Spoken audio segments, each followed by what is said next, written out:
A graça e a paz de nosso Senhor Jesus Cristo. Saúdo a amada igreja nesse domingo que Deus tem nos abençoado. O louvor a Ele, né? Com a Jéssica, com o Flávio. O irmão ainda não conheço. Pessoas chegando, né? Pastor Everaldo, bom dia, pastor. Irmão Fabiano, eu tenho o Eduardo, é o filho, né? Não, Davi. Davi, eu não sei se eu arrumei Eduardo, mas amém. Irmão do som, não estou enxergando quem é, bom dia, Pai do Senhor.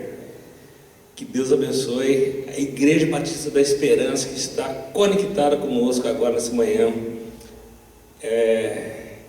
Por enquanto, assim, logo mais, se Deus quiser, estaremos todos reunidos aí, nos saudando, abraçando, né? Matando a saudade, né? Tá difícil. E olha, e a nossa lição de hoje, ela é bem dentro disso que nós estamos vivendo, né? Bem propícia assim, né? E nós vamos estar estudando hoje o capítulo 12 do nosso livro Kryptonita. Livro esse escrito por John Bevere. Esse livro foi escrito por um pastor norte-americano, é um best-seller, mais de 1 milhão de exemplares vendidos. É o mesmo autor, talvez alguns irmãos conheçam, de Isca para Satanás. Um livro que vem trazendo assim para mim um renovo espiritual, né? Um alerta. E eu creio que vai ser para você também uma bênção, né? E nós estamos estudando esses últimos domingos, né, sobre a idolatria, o que é a idolatria, a sua definição. Vimos na última vez que estivemos junto a idolatria do crente, e hoje, aliviando a pressão, capítulo 12. Eu vou trazer para os irmãos aqui 2 cenários difíceis, 2 situações de perseguição, 2 situações no qual os protagonistas estavam em um dilema, em uma luta muito difícil e precisavam tomar decisões. E nós vamos ver aqui 2 decisões tomadas de formas diferentes e as suas consequências. Na última lição, se os irmãos se recordam, estávamos falando do rei Saul. Vocês lembram, né? Falamos de Saul e da sua idolatria, que foi justamente a idolatria do crente, né? E hoje nós vamos continuar com esse mesmo Saul, mas hoje nós vamos ver um outro personagem que vocês vão acompanhar comigo. Se você quiser abrir sua Bíblia, você pode já se antecipar e abrir em 1 Samuel capítulo 13. Hoje nós vamos falar muito de Samuel. 1 Samuel capítulo 13. E deixe marcadinho aí.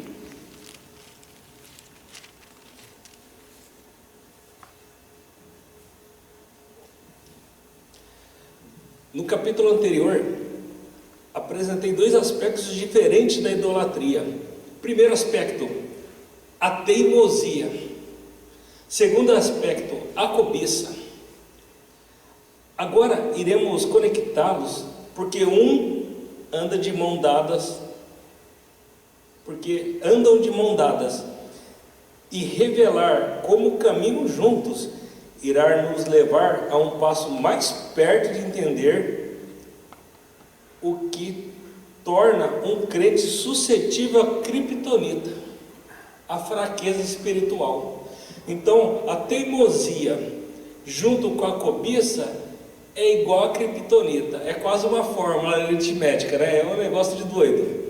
E vocês vão ver como é complicado quando você junta essas 2 coisas, o resultado. Vocês vão ver aqui comigo.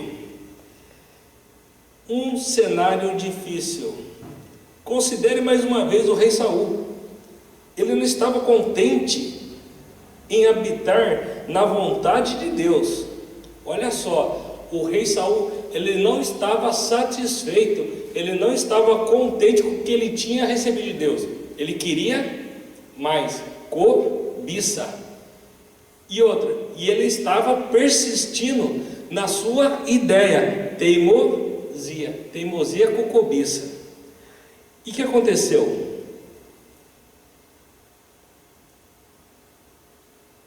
Considere uma vez o rei Saul, ele não estava contente em habitar na vontade de Deus.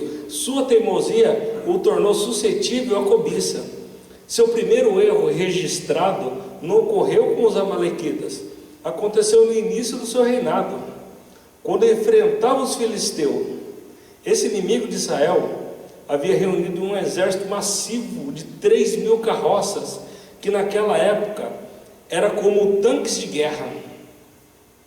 E havia tantos soldados a pé que pareciam tão numerosos quanto o grão de areia do mar. Estavam acampados em Micmas e prontos para atacar. O exército de Saul não era nada em comparação. Era recém-formado e ainda estava se erguendo. Olha só que diz o relato bíblico dessa situação. 1 Samuel capítulo 13, do versículo 6 ao versículo 7. Você que está em casa, que já está com a sua Bíblia, ou você já abriu, ou você já ligou a sua Bíblia. 1 Samuel capítulo 13, versículo 6 e versículo 7, diz assim a palavra de Deus: quando os homens de Israel viram que estavam em apuros, porque o povo estava angustiado, se esconderam em cavernas, em buracos entre rochas, em túmulos e cisterna. Também alguns dos hebreus passaram o Jordão e foram para a terra de Gade e Gileade. E o povo que permaneceu com Saul, estando este ainda em Gilgal, se encheu de temor. Em outras versões, e o povo que ficou...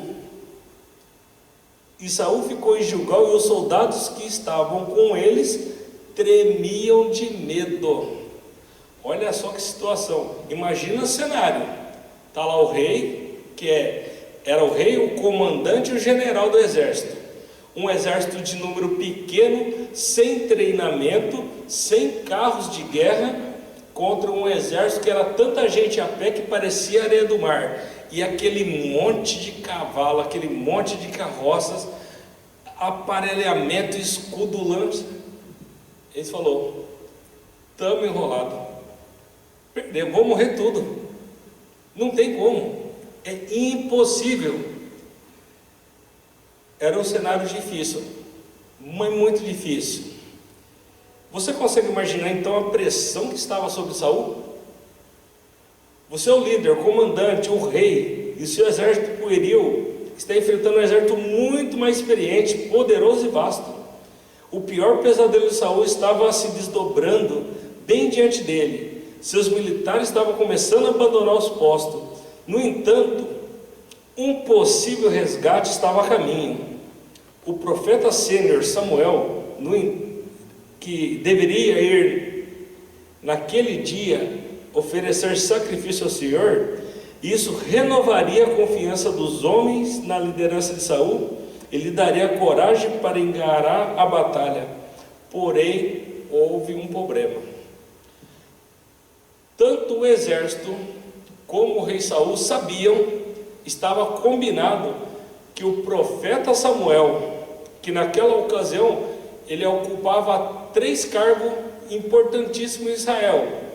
Ele era sacerdote, era o que oferecia o sacrifício a Deus. Ele era profeta, e antes de Saul ele também tinha sido juiz de Israel, juiz sobre Israel, sobre a liderança de Deus. Então, como Saul havia acabado de ser intitulado rei, ele deixou seu posto de juiz, porém ele manteve o posto de sacerdote e de profeta. E era ele que estava vindo a caminho em socorro ao exército de Israel, para apresentar a Deus o clamor e pedir a Deus o vigor físico, o vigor militar para enfrentar esse inimigo. E com certeza, eu tenho certeza, também a vitória viria, porque viria da mão de Deus. O que aconteceu? Continuando no capítulo 13, agora no versículo 8 e 9, olha só o que aconteceu.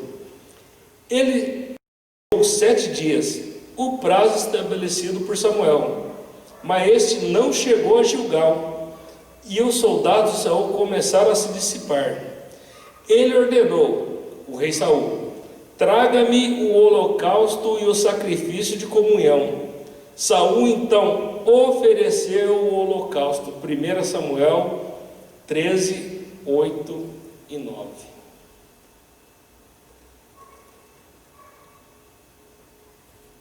Muito bem. Todos nós sabemos, quem já leu a Bíblia, sabe aquela conversa? Cada macaco no seu galho.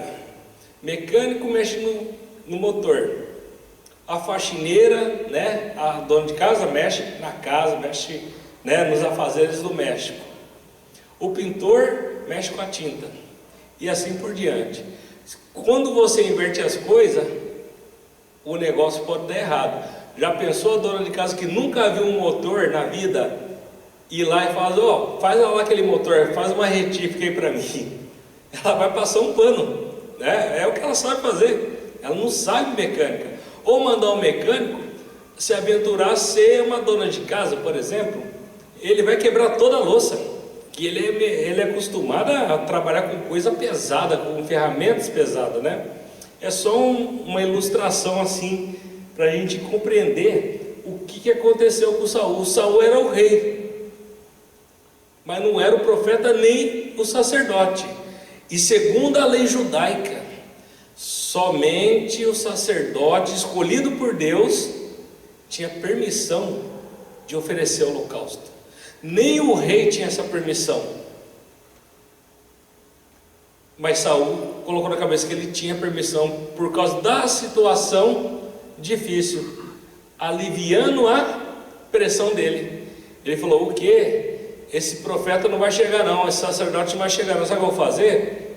E eu não vou ficar com esse abacaxi para me descascar não, eu vou dar um jeito nisso aí. Já que ele não vem apresentar as ofertas para Deus, eu mesmo vou apresentar, porque os meus soldados já estão tudo indo embora. Não era segredo para ninguém. Saul não estava autorizado por Deus para fazer uma oferta. Aquilo estava reservado ao sacerdote. Porém, para ser justo com Saul, imaginemos que numa situação de pressão como aquela, e seus homens devem ter pensado que a situação de desespero exigia medida desesperada. Ainda assim, Samuel estava prestes a colocar em ordem qualquer confusão acerca desse assunto. Então Saul não teve paciência. Então ele continuou na sua teimosia, e agora ele cobiçou. Quem sabe, oferecendo sacrifício, nós tenhamos a vitória. E quem sabe assim os homens começam a dar mais valor a mim do que no profeta. Quem sabe? Ele já estava tendo então agora uma cobiça. Ele já estava querendo agradar. Ele já tinha o título de rei, mas não bastava, ele queria mais. Ele queria resolver do jeito dele, não do jeito de Deus. Olha só as consequências da teimosia, da rebeldia de Saul. Capítulo 13, a partir do versículo 10 ao 14. Quando terminou de oferecê-lo, Samuel chegou, e Saul foi saudá-lo. Perguntou-lhe Samuel: o que você fez? Saul respondeu: quando vi que os soldados estavam se dissipando e que não tinham chegado no prazo estabelecido, e que os filisteus estavam reunidos em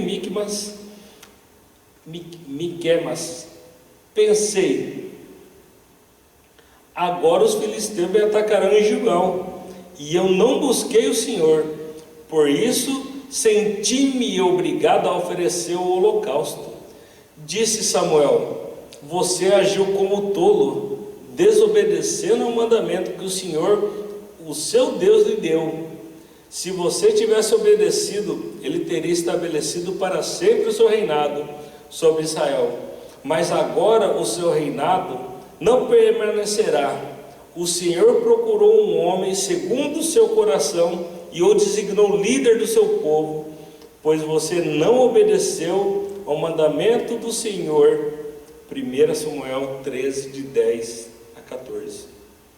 Aqui começou a derrota de Saul. Aqui ele começou a perder o reinado, aqui ele começou a perder a comunhão com Deus, e aqui ele começou a cavar a sua sepultura. Lá na frente vocês vão ver que Saul irá morrer, ele e toda a sua família, por causa da sua teimosia, sua desobediência. A situação era difícil? Era desesperador? Sim. Mas ele tinha que esperar, porque Deus já havia combinado com ele. Espere uma semana, 7 dias, e eu virei em seu socorro. Mandarei o meu servo, o profeta Samuel, o sacerdote Samuel. 7 dias. Em algumas versões, você vai ver ali que diz ainda piorando a situação de Saul. Mal tinha ele acabado, olha aqui nessa versão aqui, mal tinha ele acabado de oferecer o holocausto, eis que chegou Samuel. Ele ainda estava terminando de oferecer o holocausto quando o profeta chegou. Ele é um exemplo. O pastor fala, ó, espere, em 7 dias eu chegarei. Só que aí na nossa conta, o pastor ia chegar em 7 dias, às 8 horas da manhã.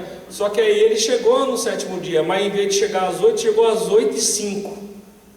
Ah, já deu horário, o pastor atrasou, perdeu.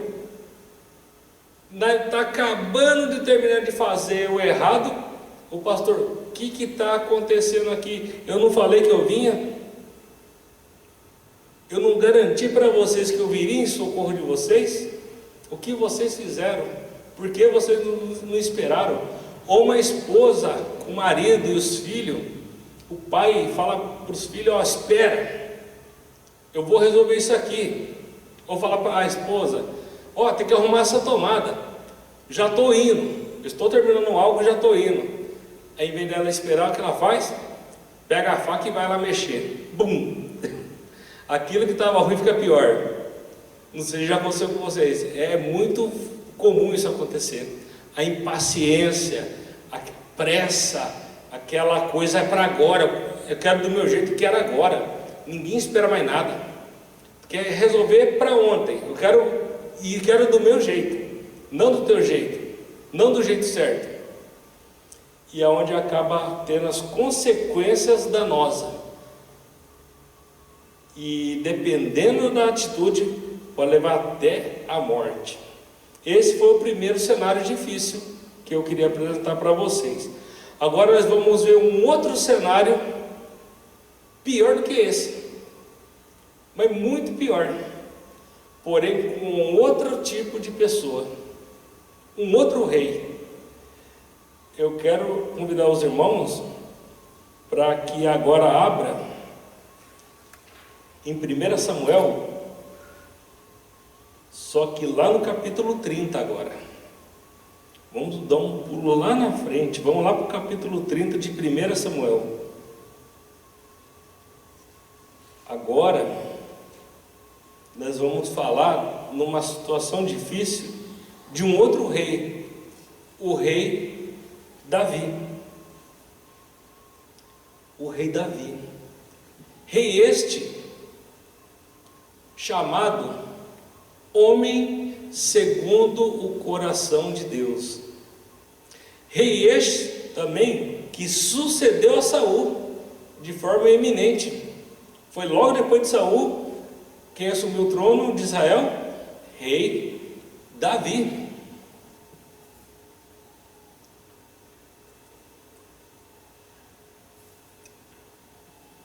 Considere Davi, que era o oposto de Saul. Ele enfrentou um desafio mais assustador ainda. Ele e seus últimos 600 amigos na terra haviam sido todos rejeitados, não haviam sido um bom dia, mas estavam prestes a ficar pior. Eles voltavam para suas casas em Ziclag e descobriram que enquanto estavam fora, os amalequitas haviam invadido e tomado tudo o que era de valor, esposas, crianças e recursos. E depois queimaram tudo o que havia sobrado. Não restou nada. Você consegue imaginar a emoção de Davi? Davi estava em perseguição, estava fora do seu país, estava fugindo. Ele, 600 soldados e as suas famílias.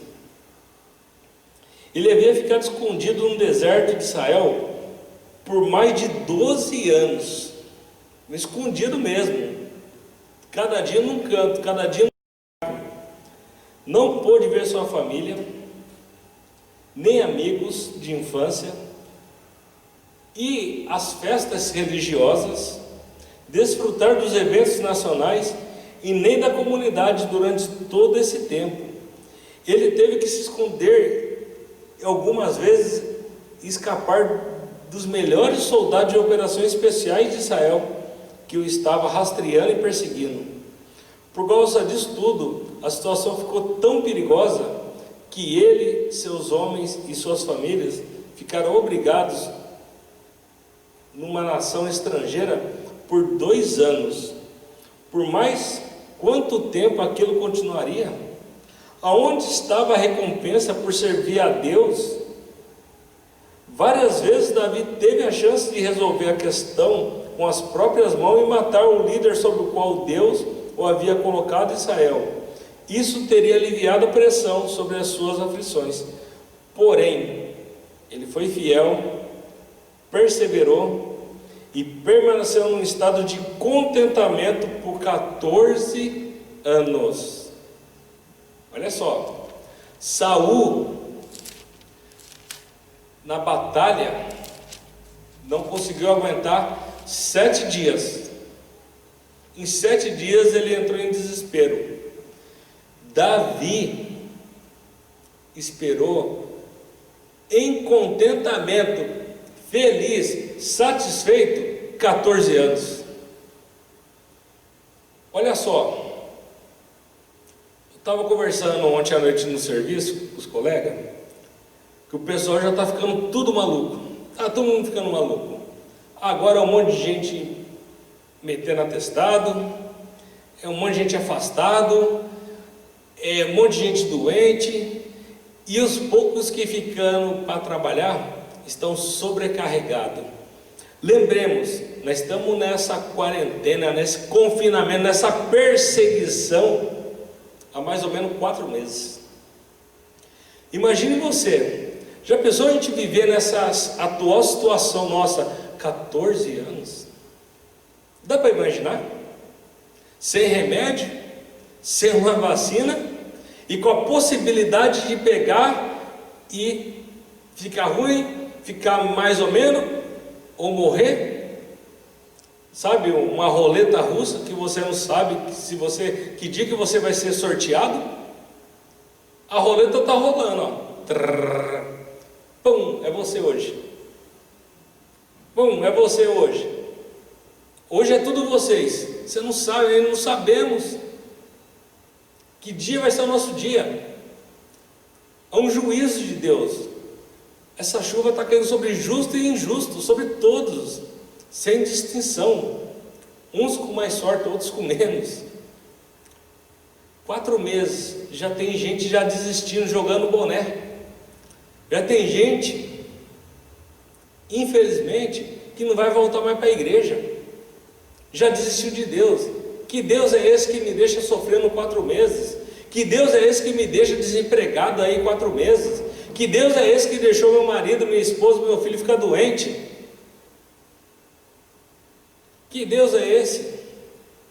Sabe por quê? É porque a esperança dele está nesse mundo. O apóstolo Paulo fala: miserável homem que sou, se eu esperar somente nessa vida pelo Senhor. Somos mais desprezíveis. Se nós esperarmos de Deus somente nessa vida, a nossa fé não vale nada. A nossa fé tem que ser transcendente, ela tem que ser sobrenatural. E a nossa fé, ela tem que ser como a fé de Davi, aquela fé paciente, aquela fé na eternidade. Esse mundo, nós estamos aqui de passagem. O melhor está por vir ainda, a eternidade em nosso Senhor Jesus Cristo. E Davi sabia disso. Para ele, 14 anos foi igual a 14 horas. Feliz, contente. Estava ruim a situação de Davi? Estava, mas vai ficar pior. Olha só o que aconteceu aqui. Pare aqui e pense nisso. Você já se encontrou pensando em desistir? Após 3 semanas de dificuldade? Ou 4 ou 3 meses? Ou 3 anos? 3 anos é um longo tempo para passar adversidade constante, né? No entanto, não é nada em comparação ao que Davi suportou. O período de tempo de Saul foi quase 1 semana e ele desistiu. Escolheu buscar respeito e status mais alto aos olhos de seus homens e a desobedecer a Deus. Preferiu comportamento que o aliviaria e o elevaria, e não esperou pela promessa que vem somente de Deus. Voltemos à história de Davi. Ele e seus homens retornaram a Ziclag. Descobriram que tudo o que era valioso, querido, havia sido levado. E ao se depararem com aquilo, Davi e seus homens choraram até ficarem sem forças. Talvez Davi tenha pensado que tinha chegado ao fundo do poço, mas ainda havia mais uma adversidade maior que estava prestes a se levantar. Agora os seus homens, seus últimos 600 amigos que ele tinha no planeta, estavam furiosos com ele e queriam executá-lo. 1 Samuel capítulo 30, versículo 6. Olha o que diz a Bíblia. Davi ficou muito angustiado, pois o povo falava em apedrejá-lo, porque todos estavam amargurados, cada um por causa dos seus filhos e suas filhas. Mas Davi se reanimou no Senhor seu Deus. Olha só, se Saul estava se sentindo desapontado porque os soldados estavam fugindo, imagina Davi, que em vez dos soldados fugirem, queriam matar ele apedrejado. A culpa é sua, é por tua causa que estamos nessa situação. Olha o que você fez. Agora perdi minha esposa, meus filhos e minhas filhas, perdi meu emprego, sua culpa, você merece morrer, nós vamos te matar. Sabe o que Davi fez? Olha lá no final do versículo. Versículo 6 no finalzinho. Mas Davi se reanimou no Senhor seu Deus. Davi confiou em Deus. Apesar das circunstâncias, apesar do sofrimento, apesar do perigo iminente de morte, ele se animou no Senhor seu Deus. Davi, porém, fortaleceu no Senhor seu Deus. E então Davi disse ao sacerdote Abiatar, 1 Samuel 30, do 6 ao 8. Davi disse ao sacerdote Abiatar, filho de Aimeleque, traga-me o colete sacerdotal. Abiatar o trouxe a Davi. E ele perguntou ao Senhor, devo perseguir esse bando de invasores? Irei alcançá-los? E o Senhor respondeu, persiga-os. É certo que você os alcançará e conseguirá libertar os prisioneiros. 1 Samuel 38. Olha só que Deus falou para Davi, que confiou no Senhor. Senhor, devo perseguir meus inimigos? Devo perseguir a minha adversidade? Devo perseguir essa situação difícil? Vou ter sucesso? Vou prevalecer? Vou vencer? Assim diz o Senhor, persiga.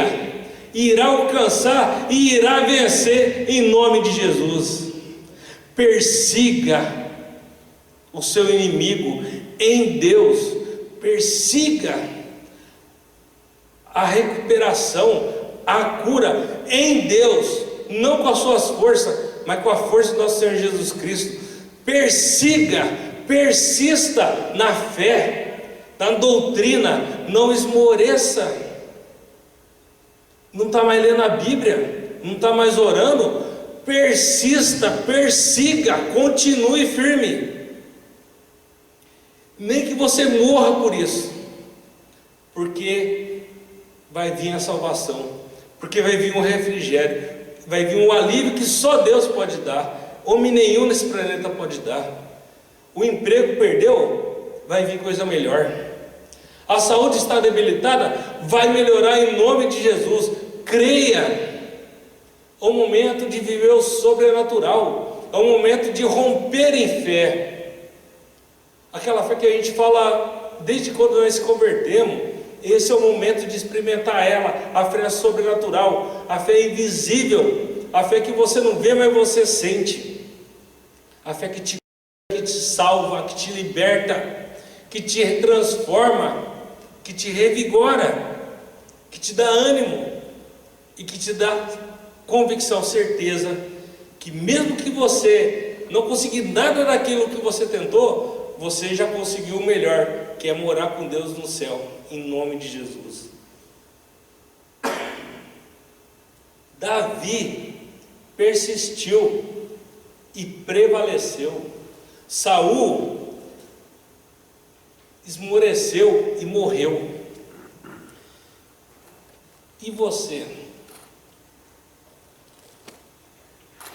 Nesse momento de restrição, de privação, que tipo de alma é a tua? É a alma de Saul ou é a alma de Davi? Que espírito está agindo dentro do seu coração? Espírito de covardia ou espírito de fé, de prevalecer, de fé, de soberania de Deus, de confiança no nosso Senhor Jesus Cristo? Lutas virão, disse o Senhor Jesus: no mundo tereis aflições, tenha bom ânimo, eu venci o mundo.